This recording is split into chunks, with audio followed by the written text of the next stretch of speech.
لوگ نماز اس لیے شروع کرتے کہتے ہیں میں 5 نمازیں بھی پڑھتا ہوں، میں صدقات بھی کرتا ہوں، کام میرا پھر نہیں چلتا۔ تو میں کہتا ہوں تمہیں پتہ ہی نہیں، نمازی کے لیے تو آزمائش ہے، جتنا جتنا ایمان کامل اتنی اتنی آزمائش بھی زیادہ۔ اور یہ میں اپنے پاس سے نہیں کہہ رہا، حضرت ابو سعید خدری رضی اللہ تعالیٰ عنہ فرماتے ہیں میں نبی پاک علیہ الصلوۃ والسلام کی خدمت میں حاضر ہوا اور حضور کے دست مبارک کو چومنے کے لیے میں نے اپنے ہاتھ جب آگے کیے تو تپش تھی، تیز بخار تھا نبی پاک کو۔ تو حضرت ابو سعید خدری رضی اللہ تعالیٰ عنہ ارشاد فرماتے ہیں کہ میں نے، یہ سنن ابن ماجہ میں موجود ہے، فرماتے میں نے عرض کیا یا رسول اللہ صلی اللہ علیہ وسلم اتنا تیز بخار؟ حضور فرمانے لگے ہم پر جو آزمائشیں آتی ہیں نا انبیاء پر، وہ عام لوگوں سے دگنا آتی ہیں۔ یہ تو لاڈلے ہیں، یہ تو محبوب ہیں اللہ کے۔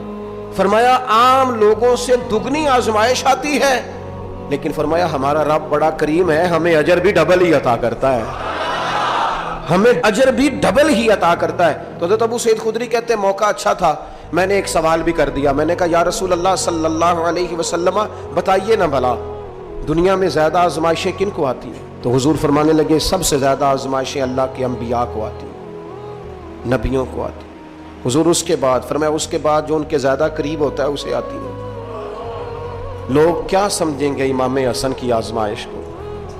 لوگ کیسے سمجھیں گے سیدنا امام حسین کی آزمائش کو؟ فرمایا جو ان کے زیادہ قریب ہوتا ہے اسے زیادہ آزمائش آتی ہے۔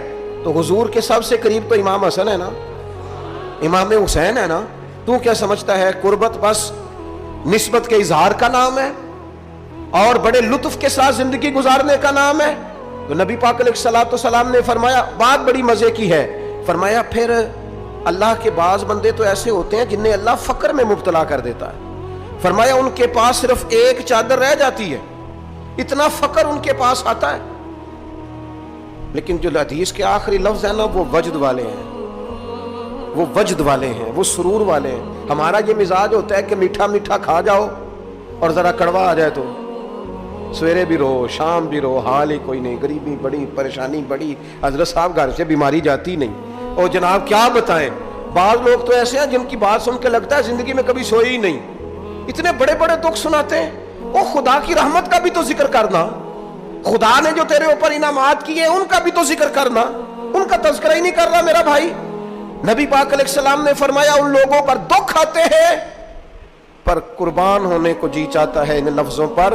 حضور فرمانے لگے وہ رب کی طرف سے آنے والے دکھ پر بھی اس طرح راضی ہوتے ہیں جس طرح تم میں سے کوئی راحت ملنے پر راضی ہوتا ہے، سکون والی چیز ملنے پر جس طرح تم راضی ہوتے ہو اس طرح وہ دکھوں پر بھی راضی ہوتے ہیں۔ دکھ قبول محمد بخشا، دکھ قبول محمد بخشا، پر ایک شرط لگائی چھوٹی سی میاں صاحب نے، انہوں نے کہا 100 دفعہ قبول ہے، دکھ 100 دفعہ قبول، دکھ قبول محمد بخشا پر راضی رہن پیارے۔ یہ شرط یہ ہے کہ تو راضی رہ، تو راضی رہ، دکھ قبول محمد بخشا، راضی رہن